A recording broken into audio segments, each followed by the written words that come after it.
한국경제TV 생생한 실전 투자 정보 와우퀵. 월 5,000원 커피값으로 투자 정보가 내 손 안에 배달됩니다. 와우킥 N에서 만나요. 오늘 시장이 쉬어가는 가운데 지금 이 시각 어떤 모멘텀들이 시장을 움직이고 있을까요? 이 시각 증시 키워드 살펴보시죠. 먼저 오늘 고려아연이 급등세입니다. 10조 원 규모의 미국 재련소 건설 소식이 전해지면서 글로벌 아연 수요 확대 기대감이 커지고 있는데요. 국내 청년사를 중심으로 이런 재련사들을 중심으로 실적 개선 전망이 주가를 끌어올리고 있습니다. 이어서 로봇주도 강하죠. 한미 양국의 정책 수혜 기대감이 확산되면서 자동화와 공장 로봇, 서비스 로봇 업체들이 강세 보이고 있는데요. 정부의 제조업 고도화 그리고 AI 연계 투자가 확대가 기대가 반영되고 있습니다.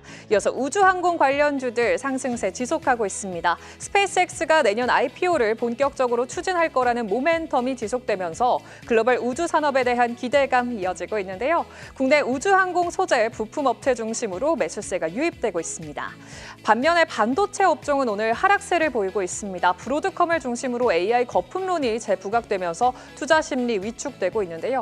고평가 리스크 우려 속에서 메모리 장비주 중심으로 조정 압력이 커지고 있습니다. 이 중에서 두 가지 토픽 더 자세히 체크해 보시죠. 먼저 고려아연이 미국 남동부에 10조 원 규모의 전력 광물 재련소를 짓고 미국 정부와 기업이 직접 2조 원 규모의 투자에 나선다는 소식에 주가 급등세 보이고 있습니다. 현재 7% 상승하고 있는데요. 미국 국방부와 방산 전력 기업이 투자를 검토하면서 고려아연이 미국의 안보 자산으로 격상될 효과가 기대되고 있습니다. 이번 투자는 지난 8월에 한미 정상회담의 경제사절단 방문 시 발표됐던 전략 광물 협력 방안을 구체화한 건데 특히 고려아연은 중국이 수출 통제를 강화한 첨단 방위 산업의 필수적인 핵심 광물을 생산하면서 중국의 장악에 맞서고 있습니다.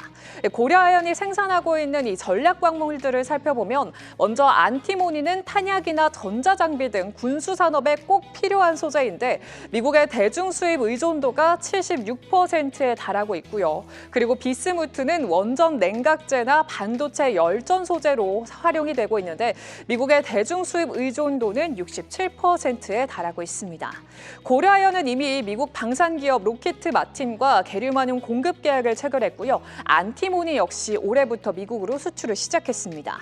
이제 신규 재련소 건설까지 마치면 북미 채굴, 현지 재련 그리고 미국의 방산 공급으로 이어지는 이 탈중국 밸류체인을 완성할 전망입니다. 이러한 고려아연의 움직임은 미국 국무부가 팍스실리카를 출범하면서 중국 중심의 공급망에 대응하는 전략과 맞닿아 있는데요. 국내에서는 고려아연 외에도 LS와 포스코 인터내셔널이 미국 내 히토류 생산 복합단지 설립을 추진하는 등 핵심 광물 공급망 구축을 선도하고 있습니다.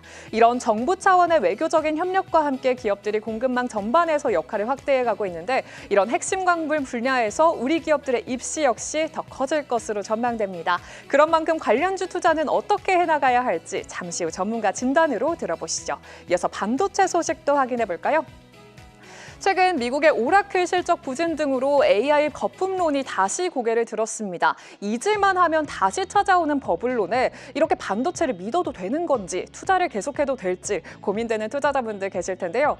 브리핑과 전문가분들 의견 통해서 투자 전략 함께 세워보시죠. AI 버블론 아래 미증시 필라델피아 반도체 지수가 지난주 5% 밀렸고요. 우리 증시에서도 반도체 투톱을 중심으로 관련주들이 약세 보이고 있지만 증권가에서는 실적을 숫자로 증명할 수 있는 반도체 업종에 대한 기대가 오히려 더 커지고 있습니다. 주요 증권사들은 반도체 섹터에 대해서 장기적인 실적과 업황을 근거로 비중 확대 의견을 제시하고 있는데요.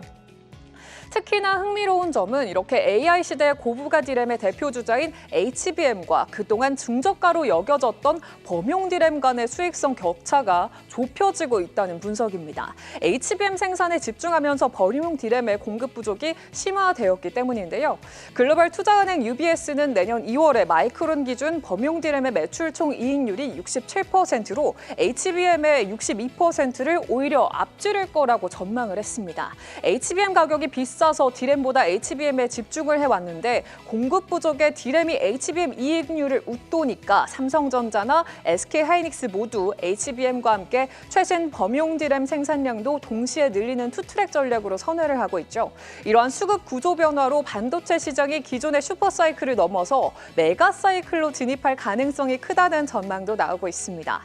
서버용 D램과 eSSD 수요도 커질 거라고 전망되고 있고요. 삼성전자는 빅테크 업체 자체 AI 칩, 아식 고객을 기반으로 확보해 나가면서 내년 HBM 출하량이 올해 대비해서 3배 이상 증가할 것으로 전망되고 있고요. 또 SK하이닉스는 범용 D램 가격 급등 덕분에 글로벌 D램 업체 전문 업체 가운데 가장 높은 수익률을 기록할 수 있다는 분석이 나오고 있습니다. 긍정적인 전망을 바탕으로 주요 증권사들이 삼성전자와 SK하이닉스 두 회사의 내년 영업이익 전망치 역시 잇따라 상향 조정하고 있습니다. 두 회사의 내년 영업이익 합계는 200조 원을 넘어설 것으로 예상되고 있는데요. 현재 증권사들이 제시한 삼성전자의 목표 주가는 최소 12만 5천 원에서 최대 16만 원 수준인데 특히 KB증권 같은 경우엔 삼성전자의 HBM4 승인 확대가 그동안 경쟁사 대비해 할인받았던 주가를 할증으로 전환시키는 결정적인 변곡점이 될 거라고 짚어냈고요. 이 밖에도 미래에셋증권이 반도체의 내년 영업이익이 93% 이상 증가할 것이다. 그리고 키움증권은 삼성전자의 주가가 가장 저평가된 상태라고 분석하기도 했습니다. 마지막으로 메모리 반도체의 업황의 풍향계로 불리는 미국 마이크론의 실적 발표도 임박했죠. 삼성증권 연구원은 AI 섹터의 분위기를 반전시킬 키 플레이어는 마이크론이라면서 마이크론의 실적이 AI 반도체 밸류에이션에 대한 정당성을 확인시켜줄지 귀추가 주목된다고 언급했습니다. 반도체주 추이 계속해서 주목해 보시죠. 해당 이슈들에 대한 이 시각 관전 포인트도 확인해 보겠습니다. 먼저 고려아연에 대해 IM증권은 경영권 분쟁 이슈와 유통주식 부족 등 주가 변동성을 키우는 요인이 있지만 금리 인하로 귀금속 업황에 대한 긍정적인 환경이 조성되고 있다고 분석했고요. 히토류 같은 전략적인 광물의 중요성이 커질수록 고려아연의 가치는 더 부각될 거라고 증명했습니다. 이 밖에 반도체에 대해서 KB증권은 메모리 반도체 사이클이 서버 메모리 전반으로 확대될 전망이라면서 그중에서 삼성전자는 극단적 저평가 구간을 해소할 국면을 맞이할 거라고 진단했습니다. 이렇게 이 시각 증시 키워드 살펴봤습니다.